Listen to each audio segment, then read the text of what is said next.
Hello, students. You're welcome once again to section 5 of Unit 6, which really reads administrative roles, the roles of the head teacher, the classroom teacher, and the school health personnel. For its sessional objectives, let me indicate that by the end of this session, you should be able to 1. Suggest some ways in which the school head and the administrator can help the school counselor in carrying out his or her duties. 2. State some ways in which the classroom teacher can be helpful to the guidance officer in the implementation of the guidance program. And then 3, identify some counseling role of the school nurse. So, as a subtopic, the headmaster's role in guidance and counseling program. The headmaster is the main authority and ultimately the number one decision maker in the school. For this reason, he automatically becomes the most important person in the development of the school's guidance program. Therefore, any student, parent, or guardian requiring the counselor's assistance can book an appointment by contacting him or her. Aside that, he or she plays the following roles if indeed the guidance program is to be stipulated from the top. Now, for his or her roles. 1. He is to recognize and encourage the guidance program in their schools. 2. To secure adequate numbers of competent counselors for their schools. 3. To make sure that roles of counselors are well defined and that the counselor and other staff members are able to function in these roles. 4. He is the chief resource provider. Here, he actually provides physical facilities for the work of the counselor. For example, an office, furniture, tape recorders, etc. Now 5. To establish and encourage a school guidance committee to serve as an advisory and policy recommending body. 6. To consult with teachers and counselors on specific needs and problems of the school. 7. To periodically communicate the school's guidance achievements and needs to the Ghana Education Service, PTA, and the school boards. 8. To motivate and encourage his staff to cooperate with the help of the school counselor. 9. To refer students, staff, and parents to the counselor for help. And then 10. To allocate official time for counseling and reducing the teaching load of the counselor. Now, of course, the head does not do all these by himself, as he does so through the school administrator and their administrative staff. The next subtopic is the role of the class teacher. Now, the issue is next to counselors and the guidance business. Teachers are the most critical elements. The classroom teacher is the first point of contact between the students and the school guidance program. For this reason, the teacher may be considered as the most important professional in the school setting, who has the greatest amount of contact with students more than what parents have, and above all, plays the following roles. So, 1. sorry, serving on the school guidance committee or appraisal committee, which may be directed by the counselor. 2. Encouraging students to seek school counselors' assistance as and when necessary, and to continue with counseling until their problems are resolved. Now, 3. Listening to learners' counseling needs and referring them to school counselor for counseling. 4. Helping to appraise student characteristics for purpose of adjustment and placement under the supervision of the counselor. And 5. Assisting in identifying the problems of students and refer such problems to the counselor. Now, 6. Incorporating and integrating career education into his regular teaching and help students to develop positive attitudes towards all kinds of jobs. 7. Helping counselor to study and diagnose the problems of students. 8. Arranging special guidance and remediation courses for students to overcome their learning difficulties in specific areas. Now, the next is the role of the health personnel. Now it is the nurse.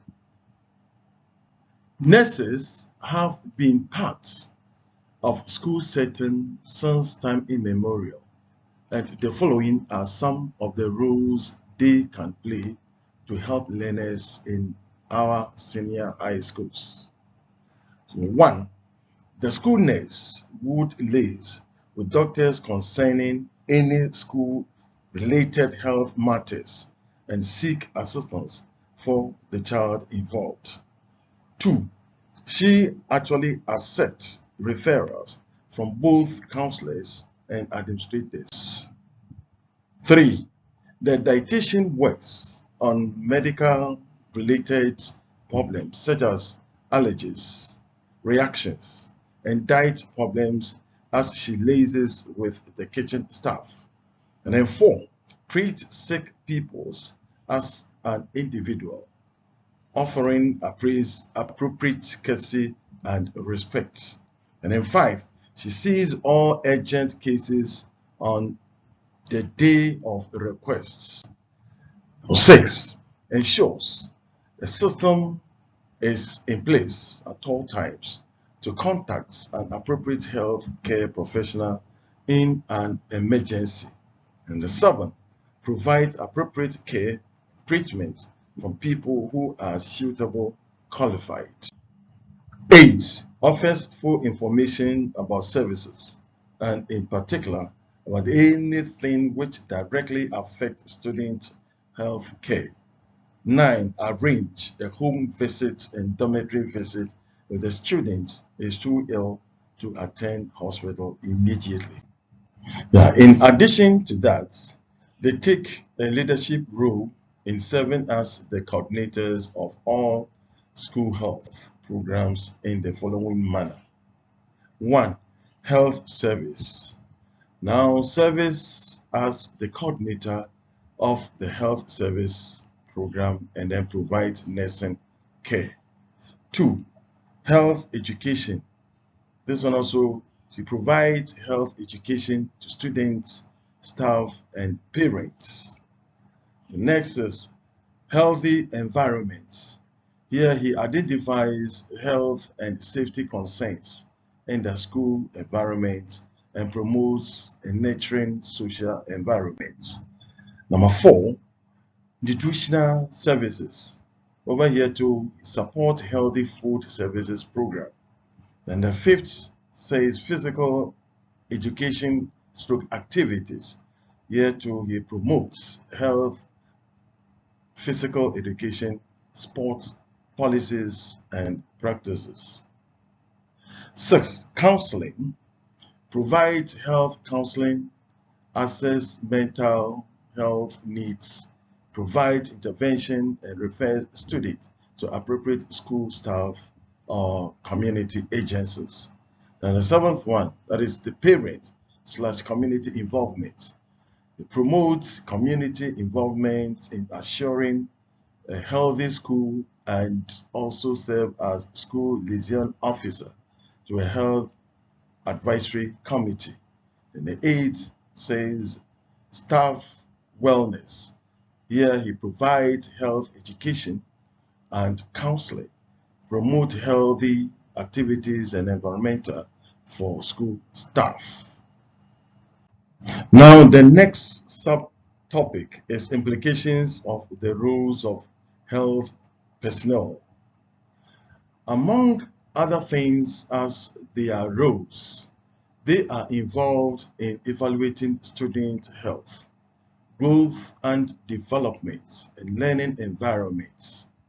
They also focus on prevention and safety measures and treat illness and injuries.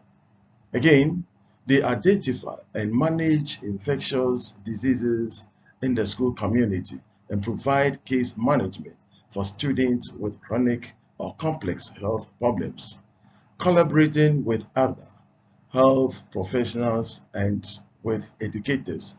School nurses are concerned with promoting good health and optimal learning conditions for children. School nurses may also be involved in curriculum development on health and illness topics and in planning for healthy activities for students. All these rules imply that the school nurse should 1. Pay visit to the homes and referred students to her to gather their complete health history. 2. Accept referrals from teachers, case workers, and counselors. 3. Give treatment for cases which are within their professional competence. Now, 4. Refer difficult cases for appropriate medical attention elsewhere. 5. Help the school administration to develop a sound and effective health policy and procedures to ensure a high standard of health conditions in the school. The next is the role of the district's guidance coordinator. Another important player in guidance game is the district's guidance coordinator, and the following include the roles he or she really plays. 1. Organization and development of guidance services in the first and second cycle institutions. Now, 2. To see to professional matters of guidance coordinators within his or her districts. 3. Organization of district in-service courses, workshops, and seminars for school coordinators. 4. Development and promotion on career guidance and career development programs. 5. Dissemination of information on new trends and techniques, guidance and counseling, and placement services to guidance coordinators. 6. Establishment of guidance and counseling projects in the educational institution. Thank you.